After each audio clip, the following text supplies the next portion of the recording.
So in this video, we're going to cover the call checklist. This is the checklist that I use with my clients to help them increase production and to eliminate cancellations and no-shows. So you're going to see in this systematic process to improve that new patient phone call so that you can close more cases, you can get more happy patients, and they show up when they book in your calendar. Let's dive in. First and foremost, the start of the call. You're going to hear this again and again throughout this video, but first impressions, they do matter. It's cliche, but the cliche is there for a reason. You want to start the call on the right foot. Now, how do you do that? First thing you got to get right is your team has got to greet the patient slowly and smiling, right? Very, very often I listen to call recordings, and the first thing that happens when your team picks up the phone is they say, "Thanks for calling the practice. My name is Joshua. How can I help you today?" I think it's really, really fast. Now, what does that do? When your team speaks too fast on that intro, it sounds like a salesperson, sounds like a car salesman or someone trying to call to send you extended insurance or one of those scammers from overseas, right? You want to speak slowly and smiling, right? If your team is in a bad mood, it's going to infect the patient. So make sure that your call is answered slowly and with a grin. It'll sound something like this. "Hello, thank you for calling ABC Dental. My name is Joshua. How can I help you smile today?" So that's the first thing you're looking for. Next, we want to get the patient's name in the first 15 seconds. So everyone's name is their favorite word in whatever language they speak. You want to know their name. And oftentimes, if a patient is calling in and they're a new patient, you'll hear very frequently that they're not introducing themselves. So the first thing that you and your team want to be aware of is, how can I get this person's name? And it's really easy. Personally, I like the technical difficulty technique. Boom, boom. "Oh, hey, there was some static on the line. I didn't quite catch your name." People will say it. Or if you want the direct approach, you can also say, "Hey, you know what? I missed your name. Who do I have the pleasure of speaking with?" Right? Just ask them for their name. But this is really important. You want to get in that first 15 seconds of the call because their name is what you're going to use throughout the call. It's also the establishment of a new relationship, which you're trying to build with your patient. All right, next, ask about your patient's needs in the first 30 seconds. This is important to keep the call on the rails, right? If your team is letting the patient start talking on and on about some other practice they were at or what they saw in the advertising, the weather, or they're just not getting to the point, you're wasting time on the call. Let's not waste time on the call. Let's get directly into what the patient needs, right? So you want your team to be asking about your patient's needs within the first 30 seconds, right? So the way you use this checklist is, as you're going through, your team can just check the boxes here to make sure that they did that. At the end of the day, you collect these checklists and you look through. Is my team hitting the targets or are they not? And if they are, great, give yourselves a pat on the back. And if they're not, then they need corrective training, right? So this is how you can use this checklist. Next, as we move into discovery, right, this is the part of the call where we build rapport and we understand what this patient needs. So the first thing we want to do is ask at least 3 questions about their dental situation. Insurance doesn't count. "Hey, what insurance do you have?" is not a valid question here, and it's something you're going to want to save for later in the call. So you're going to want to ask questions like, "Are you in any pain? How long have you been experiencing symptoms? When was the last time you visited a dental practice? What makes you think you need a crown? Or what makes you think you need a filling? Or what makes you think you need implants?" Right? Whatever that is, you want to be asking questions about their situation. This will get the patient to talk about their experience, their teeth, and what's going on in their mouth. This is where we want the conversation to be because you're showing, "I'm interested in you," and it keeps the conversation very, very focused on what's going on. Now, once you've established these basic questions here, then you're going to want to get this a little bit more personal, right? This is an area that a lot of people will avoid, but it's so, so important. We want to understand the emotional needs of the patient because that is what we're selling to. Nobody pays money to have someone scratch around in their mouth, but people pay a lot of money to get out of pain or to improve their self-confidence, right? So we want to ask them the things that are affecting that. So questions like, if the patient tells you they're in pain, is this affecting your sleep at night? Right? That's a great question to know. Do you have hot and cold sensitivity? Is there any discomfort when eating food? These are all things that immediately affect your patient's comfort, right? But there are other more emotional things, right? If the patient tells you they're missing teeth, I would love to ask them, hey, these missing teeth, are they right up front where people can see them, or are they a little bit more hidden, right? That's a bold question to ask. You can only ask that if you started establishing rapport, if you know your patient's name, right? But when you ask that question, you're going to get the information of, oh yeah, these missing teeth are really visible. I have to hide my smile, or I'm smiling less than I used to. These are the deep emotional things that cause your patient to choose treatment, to say yes to getting implants, to say yes to what they need. So you want to ask these questions. Next, tell the patient they've called the right place. Your patient isn't sure. Your patient's trying to figure it out, especially if they're a new patient. And so you want to affirm that to them. Hey, you know what? You called the right place. We specialize in placing implants. You are in good hands. Or, hey, I'm so glad you called us today. We've placed tens of thousands of crowns. We're going to take really good care of you.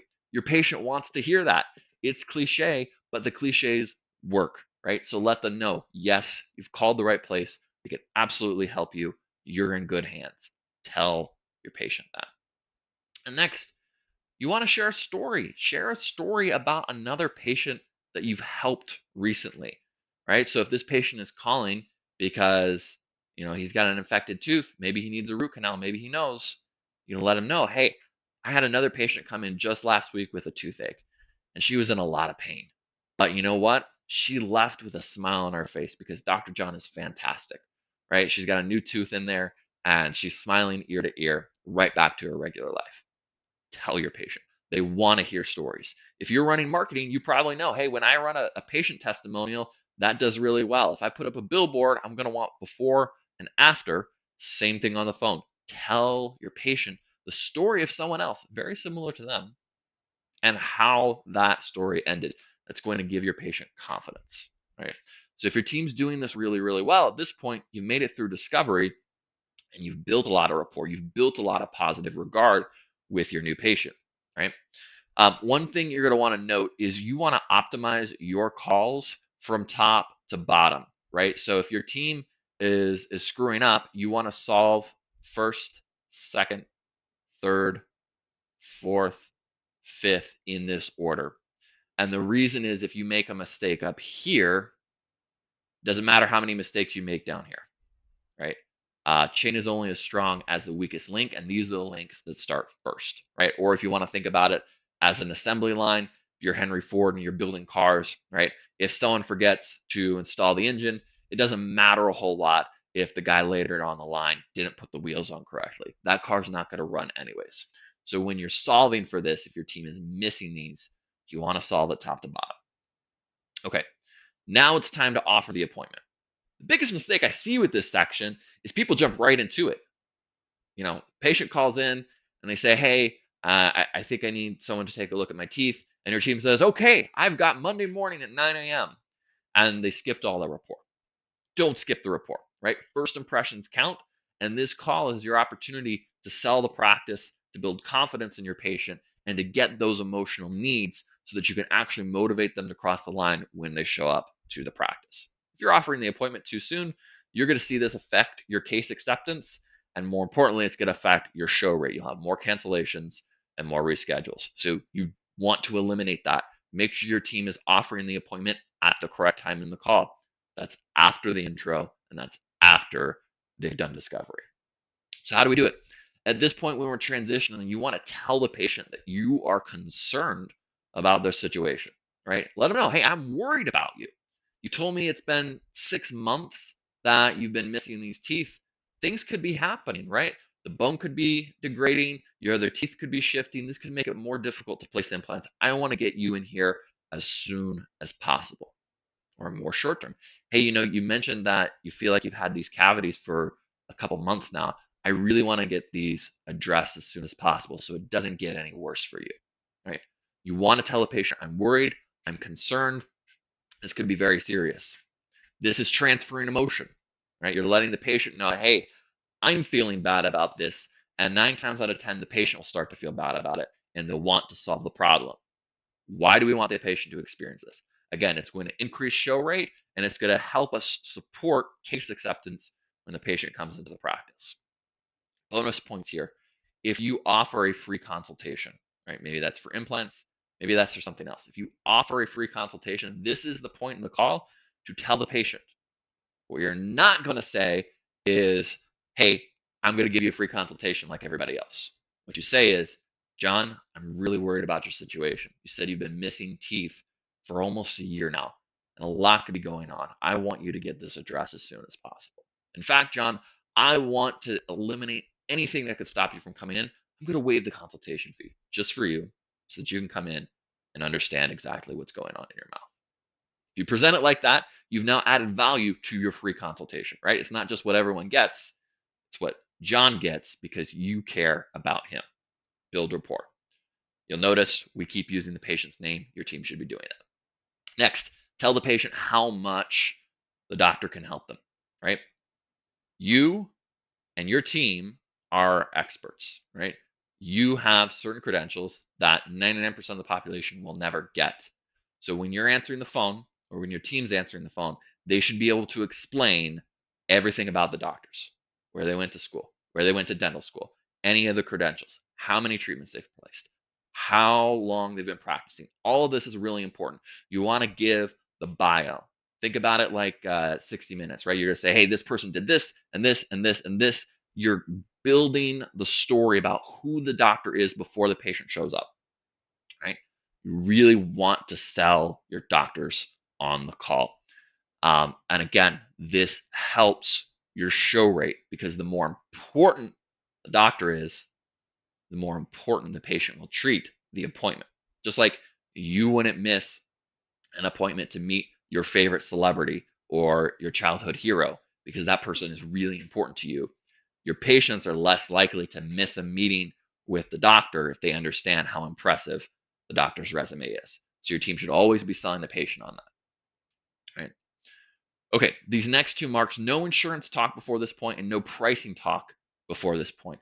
These two are really key, right? I say no insurance talk until here because you don't want to get bogged down in whether or not the insurance takes the treatment or you're in network or out of network, right? If you're dealing with that here, you've already lost the call. Let me say this again. If you're talking about insurance and price right up here in discovery, you are not going to get a chance to get personal with this patient. You're not going to get a chance to tell them they've called the right place. You're not going to get a chance to share a story. You're certainly not going to get a chance to do these things, right? So you want to defer insurance and pricing talk until this point, right? Same thing goes for pricing. You don't want to be telling the patient, hey, it's $40,000 for a set of arches to give you new teeth. Don't tell them that. If they really, really want to know and they're really pushy, you're going to defer it to this point. Now, question becomes, okay, hey, I had a patient though who just asked this question as the call started, right? They said, hey, I need implants. How much is that going to cost? Really easy. All you're going to say is, John, I'd love to help you find out. And then immediately you are asking questions and building rapport, right? We're asking questions so that we can let the patient know, right? If you're not good at asking questions, this will not work, right? So you have to be good at asking questions in order to be able to defer the pricing and the insurance, right? Same thing for insurance. Hey, are you in network with my insurance? Let me check on that. Real quickly, I'm wondering what makes you think you need XYZ, right? You're immediately into your questions. And then you can answer them when they get to this point in the call. The other thing is when you defer, sometimes you're going to worry like, hey, is this question going to come back up? If you tell the patient, hey, I'm really worried about your situation, I want to make this as easy for you as possible so that nothing bad happens in your mouth. I want to bring you in. I'm going to waive the consultation fee so you can find out exactly what's going on.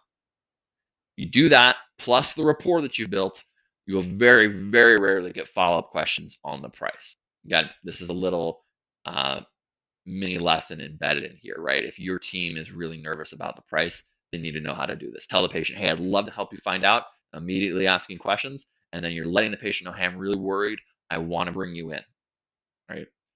If this still comes up, This is the point to share pricing. But if you do this 90% of the time, you'll be able to book that appointment without sharing price, which is what you want to do anyways.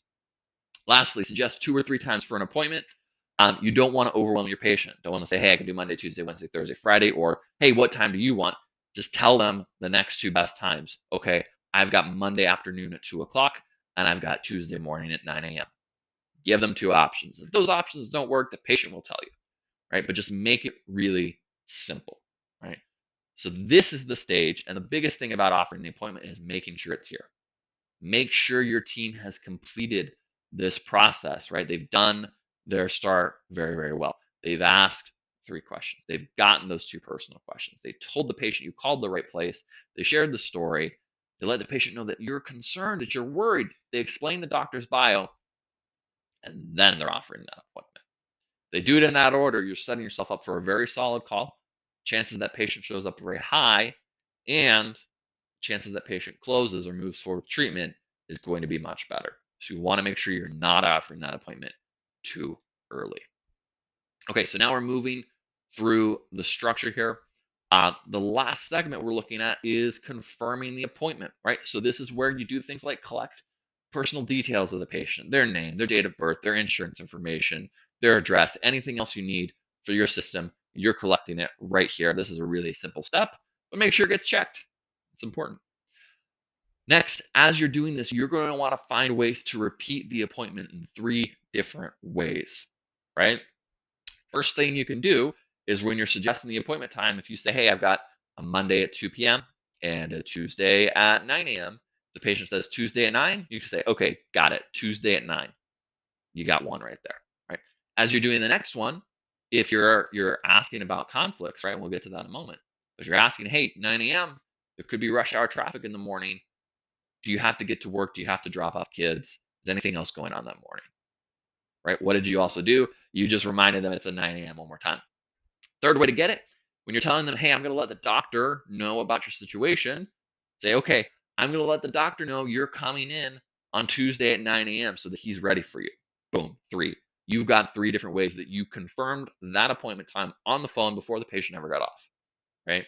Repetition is really important. So you're going to want to find 3 different ways. You don't have to do it in those ways, but you're going to want to remind the patient 3 different ways about the time. Asking about conflicts. The back part of the call here is really all about improving your show rate, right? So if you have patients that are not showing up or booking and canceling or rescheduling, you're going to want to make sure your team's really tight on this, right?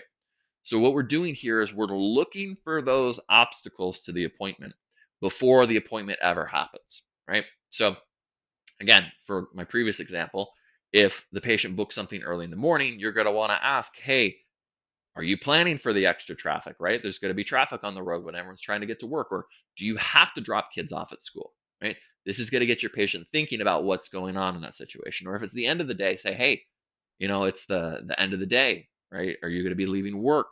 Are you going to be facing traffic? Is there anything that might delay your appointment? Do you need a better time than this, right? Because we want to make sure that those appointments show up. Big thing, and this is more seasonal, but travel. If it's around the holidays, right? Thanksgiving, Christmas, New Year's, you're going to want to ask your patient, hey, do you have any travel coming up?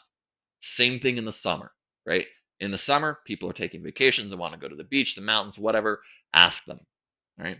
And when you do this, you're removing those roadblocks to the appointment before it happens. It's much better to know on the call and change it now than for the patient to cancel 2 days before, and now you've got to fill that slot with someone else. So just ask this.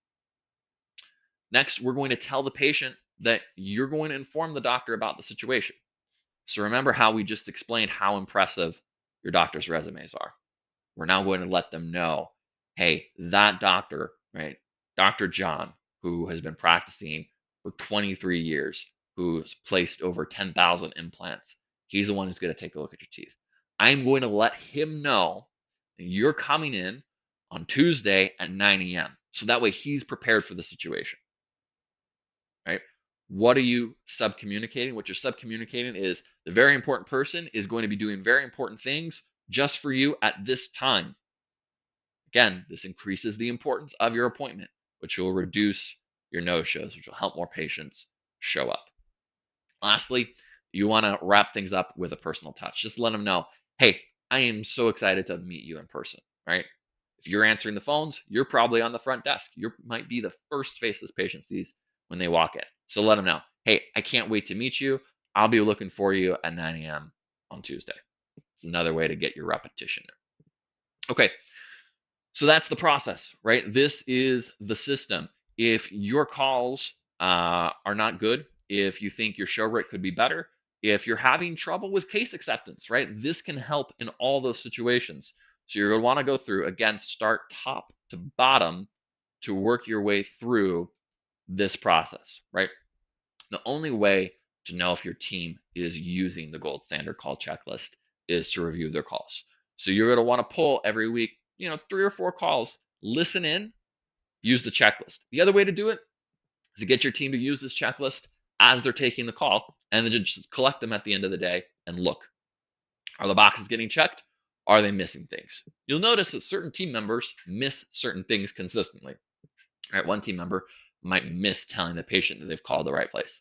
The other one might be a little bit hesitant to ask those personal questions. Or one of them might be new and they don't know your doctor's bio, right?